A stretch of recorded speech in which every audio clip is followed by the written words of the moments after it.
BJP ने Hyderabad seat पर ओवैसी के खिलाफ माधवी लता को चुनावी मैदान में उतार दिया है।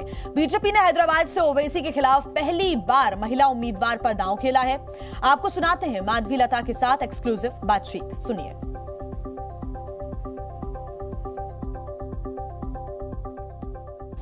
2024 लोकसभा चुनाव के लिए बीजेपी ने पहली सूची जारी की है। उसमें से एक सरप्राइज नाम है हैदराबाद लोकसभा कॉन्स्टिट्यूंसी को लेकर, जहां पर उन्होंने माधवी लता कोम्पल्ला को उतारा है। पहली बार जो है इलेक्शन लड़ रही है और वो भी यहां के दिग्गज नेता AIMIM के अध्यक्ष असदुद्दीन ओवैसी के खिलाफ। तो इस वक्त हमारे साथ माधवी लता जी है।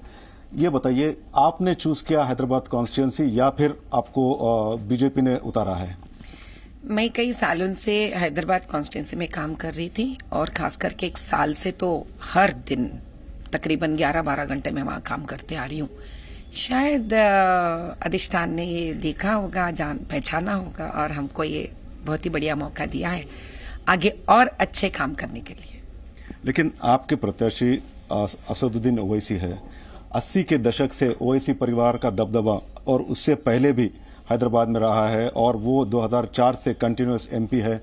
ये माना जाता है कि हैदराबाद लोकसभा कॉन्स्टिट्यूंसी में सिर्फ असदुद्दीन ओवैसी को नामांकन भरना होता है, बस जीत निश्चित है। जीत निश्चित है, ये बात वक्त को ही कहना पड़ेगा। वक्त अपना रुख कैसा बदलता है इंसान कभी नहीं जाना ये बात।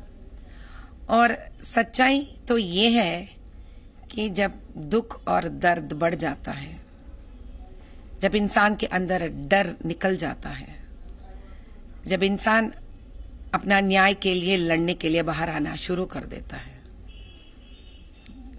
तब जीत कुछ और ही सुनाई देता है। आप असदुद्दीन ओवैसी को कैसे आंकती है, कैसे असेस करती है? क्योंकि वो एक अच्छे वक्ता भी है, जिस प्रकार से बात करते हैं पार्लियामेंट के अंदर या पार्लियामेंट के बाहर, काफी होमवर्क करते हैं, फैक्ट्स एंड फिगर्स देते हैं, स्टैटिस्टिक्स बताते हैं और मुस्लिम्स हो, दलित हो, आदिवासी, इनकी बात करते हैं।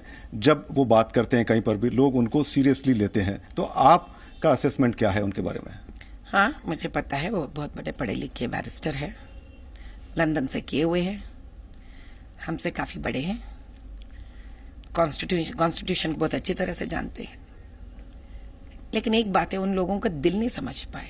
वो हमेशा कहते हैं जो भी उनके पास आता है वो मजहब नहीं देखते, चाहे वो हिंदू हो, मुसलमान हो, कोई भी हो, सभी का काम करते हैं और सभी के लिए वो जो है MP है या फिर पब्लिक रिप्रेजेंटेटिव है। आप क्यों ऐसा समझते हैं कि वो सिर्फ माइनॉरिटीज के लिए करते हैं या हिंदूज के लिए नहीं करते हैं? अगर वो दोनों को बराबरी से देखते हैं, जहां तक मुझे मालूम है वो मुसलमानों को भी नहीं देख रहे हैं, वो मुद्दे पे भी आएंगे हम।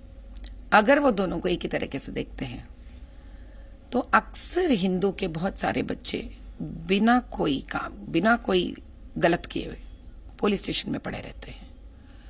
अक्सर बहुत सारे घर ऐसे हैं जो कब्जे में निकल जाते रहते हैं। अक्सर ऐसे कई हिंदू लोग हैं तो दुकानों को छोड़कर भाग के निकल गए वहां से। बताइए तो सही, किसको पसंद है जहां वो जन्म लिए और बड़े हुए छोड़ के चले जाने के लिए? क्या आपके पास एग्जाम्पल्स है क्या कि हिंदू फैमिलीज छोड़ के गए वहां से, हिंदू लोगों को भगाया गया है वहां से? अगर आप पटेल मार्केट, चारमीनार की तरफ जाएंगे, एक जमाना था 15-20 साल पहले जब पूरे हिंदू शॉप्स रहते थे। ऐसा तो मैंने कहीं नहीं देखा कि सारे के सारे हिंदू निकल के चले जाएंगे। ऐसा होना चाहिए कि शॉप्स नंबर पे बढ़ना चाहिए। मुसलमानों के शॉप्स, हिंदू के शॉप्स दोनों एक ही संख्या पे बढ़ना चाहिए। ऐसा थोड़ी होता है कि हिंदू खाली करके निकल गया, वहां पे मुसलमान आ गए। ये नहीं, मैंने तरक्की कहीं नहीं सुना है। ऐसा तरक्की मैंने अपने जीवन में तो नहीं सुना है। अब की बार 2024 का जो चुनाव है, आपके हिसाब से हैदराबाद लोकसभा कॉन्स्टिट्यूंसी में अगर 3 मुद्दे आप बताएंगे जिस पर आप समझते हैं कि आपकी जो दावेदारी है वो काफी मजबूत है? पहली बात औरत, दूसरी बात बच्चे, तीसरा वो युवक जिनके पास नौकरियां नहीं है, बेसिक फैसिलिटीज ही नहीं है। वहां पे मैं फ्लाईओवर्स के बारे में बात करूं, मॉल्स के बारे में बात करूं, जिनके पास मेट्रो के बारे में बात करूं, जिनके पास खर्चा करने की हैसियत नहीं है। मैं क्या बोलूं, वहां पे सिनीप्लेक्स आना है, आईमैक्स आना है। हाँ, मैं चाहती हूं कि रातों रात ऊपर वाला ऐसा कुछ कर दे कि वो एकदम हैदराबाद का हाईटेक सिटी बन जाए। लेकिन प्रथम तो मुझे उन लोगों को खाने का, उनका इज्जत, उनका परिवार, उनका सेहत, उनका मोहल्लों का वो जो गंदगी है, उसको तो पहले मुझे एड्रेस करना पड़ेगा। ये समय लगेगा, लेकिन मैं 5 सालों में, अगर मुझे पता है लोग हमको ही उन लोग ऑप्ट करेंगे, हमको वोट डालेंगे, और हमारा जीत 5 सालों में उसको ऐसा जगह बनाएगी कि लोग चौंक जाएंगे कि असल कैपिटल सिटी तेलंगाना का क्या है। वो हैदराबाद लोकसभा कॉन्स्टिट्यूएंसी या जो हाईटेक सिटी और यहाँ का जुबली हिल्स, बंजारा हिल्स लोग कहेंगे, वो मैं बना के दिखाऊंगी।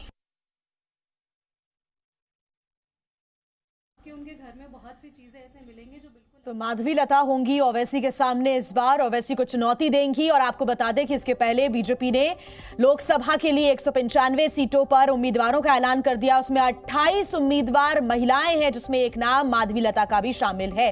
हैदराबाद में ओवैसी को वो टक्कर देती हुई नजर आएंगी।